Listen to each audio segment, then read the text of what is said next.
সম্মানিত প্রিয় দর্শক, আসসালামু আলাইকুম ওয়া রাহমাতুল্লাহি ওয়া বারাকাতুহু।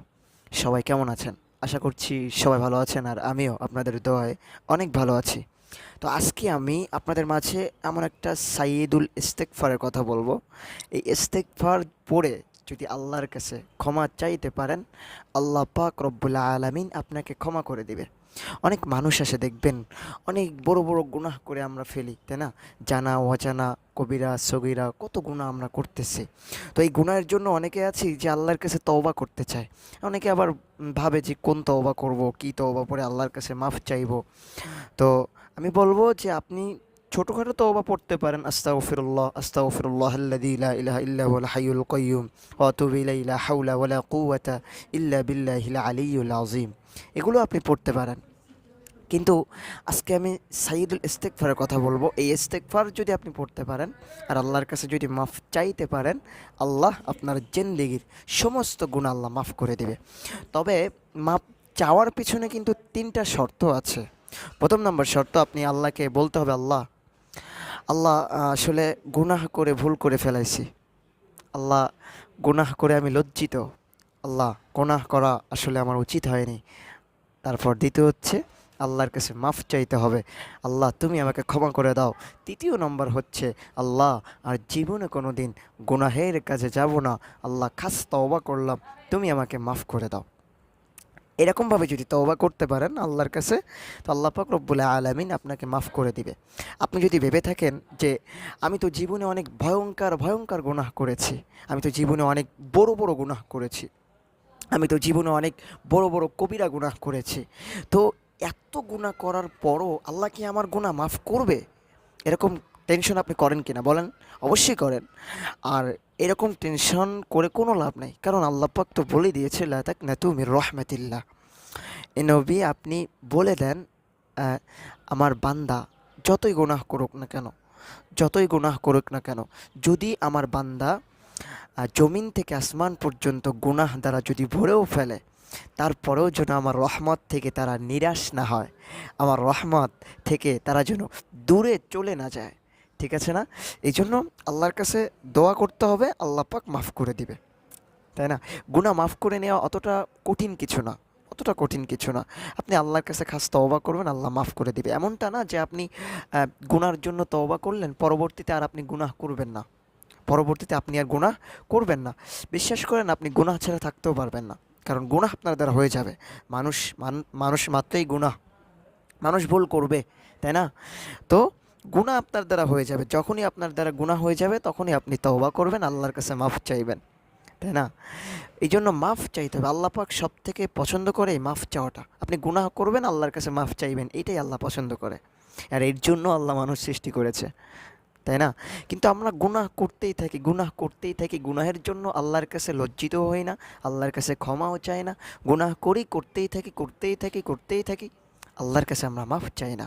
এরকমটা কখনো করবেন না। আপনি আল্লাহর কাছে মাফ চাইবেন।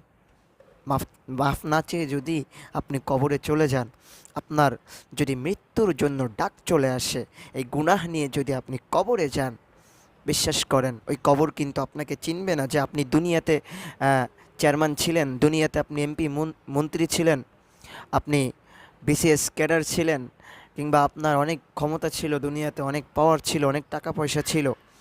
বিশ্বাস করেন কবর কিন্তু এসব কিচ্ছুই দেখবে না।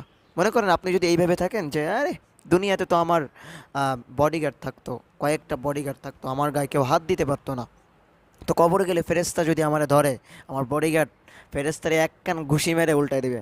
যদি এরকম ভাবেন, খবরদার, ভুল ভাবতেছেন। আসলে কবরে গেলে কিন্তু ওইসব ক্ষমতার কোনো বাহাদুরি চলে না। ওইখানে একমাত্র ক্ষমতা চলে কার? আল্লাহর। আল্লাহ পাক রব্বুল আলামিন, আল্লাহ পাক রব্বুল আলামিন ওই সময় যদি আপনাকে হেল্প করে, তাহলে আপনি বেঁচে যাবেন। আর যদি আল্লাহ হেল্প না করে, আল্লাহ হেল্প করবে কখন জানেন? যখন আপনি দুনিয়াতে আপনি ইমানদার হয়ে থাকতে পারবেন, দুনিয়াতে আপনি নেক আমল করতে পারবেন, আল্লাহর হুকুম মানতে পারবেন, আল্লাহকে খুশি করতে পারবেন, তখনই আল্লাহ আপনার হেল্প করবে। ঠিক আছে না? এই জন্য এক কথা হচ্ছে, আপনার দুনিয়াতে বেঁচে থাকতেই আল্লাহর কাছে মাফ চেয়ে নিতে হবে, নিজের গুনাহগুলো মাফ চেয়ে নিতে হবে। যদি গুনাহ নিয়ে ওই কবরে যান, ওই কবর কিন্তু আপনাকে ছাড়বে না। ওই কবর আপনাকে এমন জোরে চাপ মারবে, এমন জোরে চাপ মারবে যে ডান পাশের ডান পাশের পাঁজরের হাড়ের ভিতরে বাম পাশের পাঁজর হাড় ঢুকে যাবে। কি কষ্ট দেখছেন! ওই সময় আপনি চিৎকার করবেন, আপনার পিতামাতা, আপনার ভাই বোন, আপনার সন্তান, আপনার স্ত্রী কেউ আপনার পাশে আসবে না, কেউ আপনাকে শুনবেও না যে কি ব্যাপার আমার স্বামী, প্রাণপ্রিয় স্বামী, তুমি কেমন আছো, তোমার কোনো অসুবিধা হচ্ছে কি না, এরকম কেউ আপনাকে খোঁজখবর নেবে না। তো আপনি যে গুনাহ করেছেন, আপনার শাস্তি কিন্তু আপনাকে পেতে হবে। কেউ আপনার শাস্তি শাস্তি ভাগাভাগ ভাগাভাগি করে নিবে না। আপনার শাস্তি আপনাকেই পেতে হবে। আর আপনি যদি ভালো কাজ করেন, আপনার ফল আপনিই পাইবেন, তাই না? এই জন্য সবসময় চিন্তা করবেন যে নিজের জবাব নিজে দিতে হবে। নিজের জবাব নিজে দিতে হবে। অনেক সময় আপনি নামাজ পড়তে যান, আপনার বন্ধু বান্ধব হয়তো আপনাকে বলতে পারে যে আরে ভাই, এখন নামাজ পড়তে যেয়ে কোনো লাভ নাই, একটু পরে যাস না, পরের ওক্ততে যাস, পরের ওক্তে নামাজ পড়িস। তো আপনি তখন এই কথাটা চিন্তা করবেন যে না, আমার নিজের জবাব তো আমাকে নিজেই দিতে হবে। এখন আমার বন্ধু বলেছে, বন্ধুর কথা শুনে তো আমার নামাজে যাওয়া অফ দিলে হবে না, কারণ আমার নিজের জবাব আমার নিজেই দিতে হবে। আমি যখন জাহান্নামের আসামি হব, তখন ওই বন্ধু তো আমাকে বাঁচাবে না। বাঁচাবে? বাঁচাবে না। কেউ বাঁচাবে না, কেউ না। কেউ আপন হবে না আপনার। আপনার মাও আপনাকে ধিক্কার জানাবে, আপনার মাও আপনাকে ফিরিয়ে দিবে। কেউ আপনার সাহায্যকারী হবে না একমাত্র আল্লাহ ছাড়া। এই জন্য ভাই, প্রিয় দিনদার ভাই ও বোনেরা আমার, আমি আপনাদের কাছে হাত জোর করে বলবো, এখনও সময় আছে। জীবনে যদি অনেক ভয়ঙ্কর ভয়ঙ্কর গুনাহ করে ফেলেন, আজকে আমি আপনাদেরকে একটা সাইয়্যিদুল ইস্তেগফার পড়ায় দিব, আমার সাথে সাথে পড়বেন। আর যারা না পারেন, আমার তা বারবার শুনে শুনে মুখস্থ করে ফেলবেন। চলুন তাহলে বেশি কথা না বলে ওই সাইয়্যিদুল ইস্তেগফারটা আপনাদেরকে একটু শুনিয়ে দিই।